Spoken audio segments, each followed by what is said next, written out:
actually instantiate it into the shoulder. Now that we have designed another thing, we ask Leo, can you list the available models? And from that, you will be able to instantiate a new model, which is a template of this part.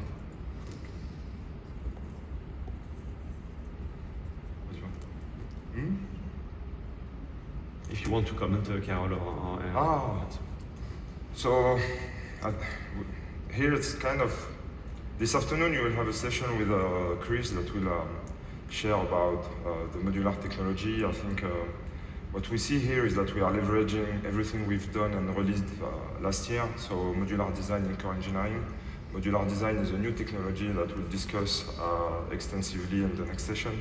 But the power is that Leo can now leverage those technology and find very quickly the nice and the best modules and instantiate it and switch alternatives. So this is where we are with Leo. Instantiating a template, I think, is the next breakthrough for the industry. Today, when you instantiate a template, you have to select every input and where it needs to be plugged in. With the module technology, where you have semantic interfaces that can match between namings, for us, it's really a highway for Leo to be able to instantiate in a context where you don't have to click and to select all those things. Also, in the future, what we are working on is that if the interface do not match perfectly, the semantic will be understood by Leo and to be able to work even in a context where something is blurry or not very well defined. Will give a lot of power to instantiate things, even if it was not meant for this design. Okay? I propose a new live demo. Sorry? I propose a new live demo. Okay. Let's go through it. So let's switch back to demo 1. Yes. I have this part, actually. I need to modify the holes, and I don't have any specs. What shall I do here, Romain? Yeah, so this part is something that was existing already, shared, for example, by a supplier, and you have no specification at all. So you only have a dead solid without only the BREP, basically.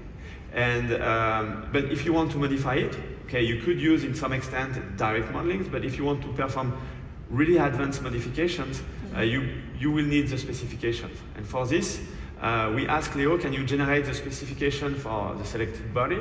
And it's actually creating an entire feature tree that is matching this BREP and with all the semantic of the features.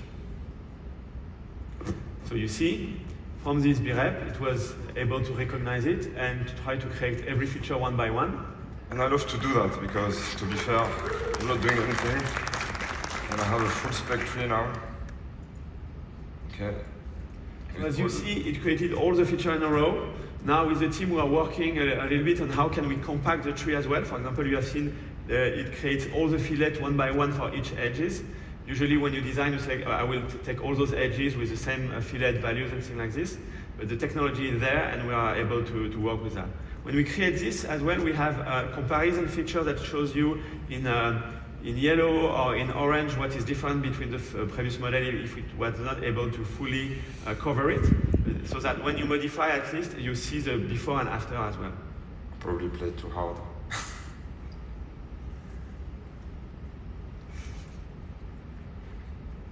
Come on, edge fillet 32, 36.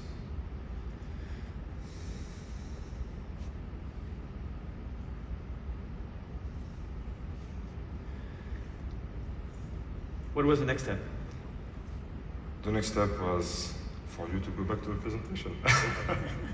Let's go back to the... No, but while you were speaking, so I have another glitch, but probably you've seen I moved the whole fillet from 4 to 2, and now from 2 to 6, and unfortunately I have some connection issue. But you've seen the message, I think. Okay, let's switch back to the presentation. Running live demo on a Wi-Fi on a hotel is not always the best. Let it run, we'll come back to it. Okay. Can we switch back to the presentation on demo 3?